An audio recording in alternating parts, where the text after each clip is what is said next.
UV ink bonding की science पर मबनी इस एक्सप्लेनर में खुशामदीद। चलिए बिना वक्त ज़ाया किए सीधा उन केमिकल और फिजिकल मैकेनिक्स को डिकोड करते हैं जो किसी भी इंडस्ट्रियल प्रिंट प्रोडक्शन के लिए रीढ़ की हड्डी हैं। हकीकत यह है कि प्रोडक्शन फ्लोर पर एक मसला लगभग हर रोज़ सामने आता है। आखिर क्यों बिल्कुल परफेक्ट लगने वाले प्रिंट्स अचानक उखाड़ जाते हैं, टूट जाते हैं या पेचीदा मटेरियल्स पर बस चिपचिपे रह जाते हैं? ये कोई जादू नहीं, बल्कि इसके पीछे सॉलिड साइंस मौजूद है। देखिए, ये अड्हेजन फेलियर्स सिर्फ छोटी-मोटी परेशानियां नहीं हैं। ये वर्कफ्लोज को बुरी तरह डिसरप्ट करते हैं और मटेरियल कॉस्ट्स को आसमान तक पहुंचा देते हैं। इसीलिए इन फेलियर्स के पीछे छुपी साइंटिफिक वेरिएबल्स पर मुकम्मल अबूर हासिल करना किसी भी प्रोसेस इंजीनियर के लिए एब्सोल्युटली क्रूशल है। आज के इस तज्जिये में हम एक मुकम्मल analytical variables matrix map out करेंगे। हम अडहेजन की mechanics, surface energy dynamics, ink chemistry, मुख्तलिफ ट्रीटमेंट मेथड्स, प्रमोटर्स की बेस्ट प्रैक्टिसेस और आखिर में क्योरिंग प्रोसेस को ऑप्टिमाइज करने जैसे सीक्वेंशियल फेजेस को बारी बारी एक्सप्लोर करेंगे। तो शुरुआत करते हैं पहले और सबसे बुनियादी वेरिएबल से, यानी अडहेजन की एक्चुअल मैकेनिक्स से। ट्रेडिशनल इंकजेट टेक्नोलॉजीज़ और यूवी इंक्स में ज़मीन आसमान का फ़र्क है। यूवी इंक्स को जज्ब होने के लिए किसी पोरस यानी सुराखदार सतह की ज़रूरत नहीं होती। इसके बजाय ये स्ट्रिक्टली एक केमिकल रिएक्शन पर इन्हिसार करती हैं। जैसे ही मखसूस यूवी लाइट इन पर पड़ती है, ये इंक मटीरियल की सतह के बिल्कुल ऊपर फ़ौरन सॉलिड यानी क्योर हो जाती है। अब आते हैं सबस्ट्रेट की फिजिक्स पर, जो सरफेस एनर्जी डायनामिक्स को पूरी तरह डिफाइन करती है। ये वाकई फैसिनेटिंग है कि किसी मटेरियल की ना दिखने वाली फिजिक्स ये तय करती है कि इंक ठीक से फैलेगी या बीटअप हो जाएगी। हाई सरफेस एनर्जी मटेरियल्स जैसे एबीएस प्लास्टिक्स या कोटेड मेटल्स इंक को बहुत आसानी से कबूल करते हैं और चिपका लेते हैं। लेकिन ग्लास, पॉलीथीन या रॉ मेटल्स जैसे लो सरफेस एनर्जी सबस्ट्रेट्स इंक को एक्टिवली रेजिस्ट करते हैं।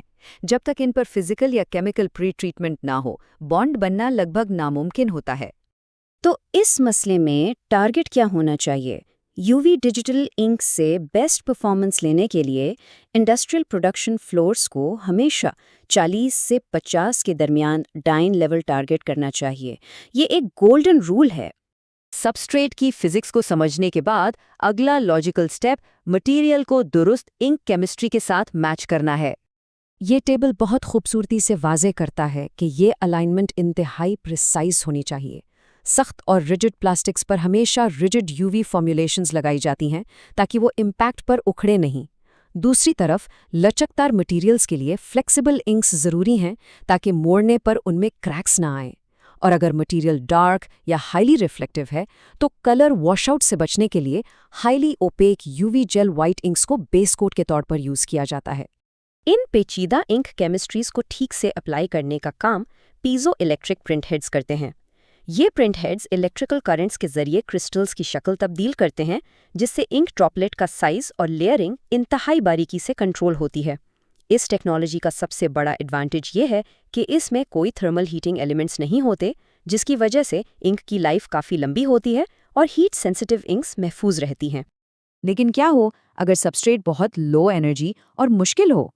वहाँ इन सरफेस ट्रीटमेंट्स का किरदार शुरू होता है। जब इन मेथड्स को कंपेयर किया जाए तो फ़र्क बिल्कुल वाज़ेह है। कोरोना और प्लाज्मा ट्रीटमेंट्स मटेरियल्स को मॉलिक्यूलर लेवल पर तब्दील करते हैं, जो लार्ज स्केल और कंटिन्यूअस मैन्युफैक्चरिंग के लिए बेहतरीन है। लेकिन ये सेटअप्स कॉम्प्लेक्स और काफ़ी महंगे होते हैं। इसके बिलमुकाबिल फ्लेम ट्रीटिंग एक highly accessible in house solution है, जो सतह को ऑक्सीडाइज करता है और किसी भी मोल्ड रिलीज एजेंट को जलाकर साफ कर देता है।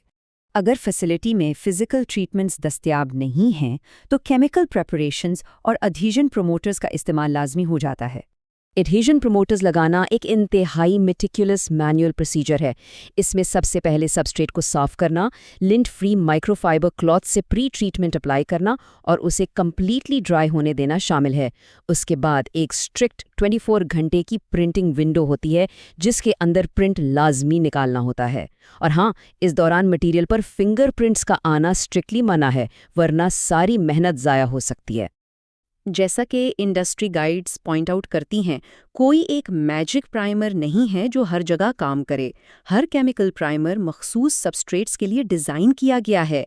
प्रोडक्शन टीम्स को लाजमी तौर पर प्राइमर को मटेरियल के साथ मैच करना होता है और उनकी शेल्फ लाइफ, जो कि आमतौर पर 6 से 12 महीने होती है, उस पर कड़ी नज़र रखनी होती है ताकि उनकी इफ़ेक्टिवनेस बरकरार रहे। अब आते हैं हमारे डायग्नोस्टिक मैट्रिक्स के आखिरी और सबसे अहम हिस्से की तरफ, क्योरिंग प्रोसेस को ऑप्टिमाइज करना। यहाँ यूवी एलईडी लैंप्स का आना एक रियल गेम चेंजर साबित हुआ है। ये लैंप्स एक narrow band UVA energy emit करते हैं और इनमें ज़ीरो इंफ्रारेड हीट होती है। इसका मतलब है कि अब इंतहाई हीट सेंसिटिव मीडिया को भी बगैर किसी डैमेज या वार्पिंग के सेफली क्योर किया जा सकता है। क्योरिंग की फिजिक्स में एक कॉन्सेप्ट बिल्कुल क्लियर होना चाहिए। ऑप्टिकल फोकसिंग के जरिए एक छोटे से हिस्से में हाई पीक इंटेंसिटी ज़रूर हासिल की जा सकती है, लेकिन एक मुकम्मल और डीप क्योर के लिए मटेरियल पर एक बड़े हिस्से पर टोटल पावर डोज फराहम करना ज़रूरी है। सिर्फ पीक इंटेंसिटी काफ़ी नहीं होती, टोटल एनर्जी का पहुंचना लाजमी है। एक बहुत नोटोरियस मसला जो अक्सर फेस करना पड़ता है वो है ऑक्सीजन इनहिबिशन, जिसकी वजह से प्रिंट की सतह चिपचिपी रह जाती है। इससे निपटने के लिए इंजीनियर्स को इंक में अमीन्स या अमीनो एक्रिलेट्स शामिल करने होते हैं जो ऑक्सीजन को कंज्यूम कर लें, या फिर क्योरिंग को एक इनर्ट नाइट्रोजन माहौल में परफॉर्म करना पड़ता है। और इस सब के साथ साथ यूवी लैंप और सबस्ट्रेट के दरमियान स्ट्रिक्टली कैलिब्रेटेड फासला बरकरार रखना एब्सोल्युटली क्रिटिकल है। तो सोचिए, जैसे जैसे यूवी एलईडी टेक्नोलॉजी इवॉल्व कर रही है, इन फाउंडेशनल साइंटिफिक वेरिएबल्स यानी सरफेस एनर्जी, इंक केमिस्ट्री और प्रिसाइज क्योरिंग पर मास्टर हासिल करना इंडस्ट्री को आगे किस तरह तब्दील करेगा? जब हम इन पेचीदा मैट्रिक्स वेरिएबल्स को ठीक से अपना लेते हैं, तो हम आखिरकार अनएक्सपेंसिव एडेशन फेलियर्स को हिस्ट्री बना सकते हैं और प्रोडक्शन की बिल्कुल नई कैपेबिलिटीज़ को अनलॉक कर सकते हैं। तो सवाल ये है, क्या आपकी प्रोडक्शन लाइन इस नेक्स्ट लेवल पर जाने के लिए तैयार है?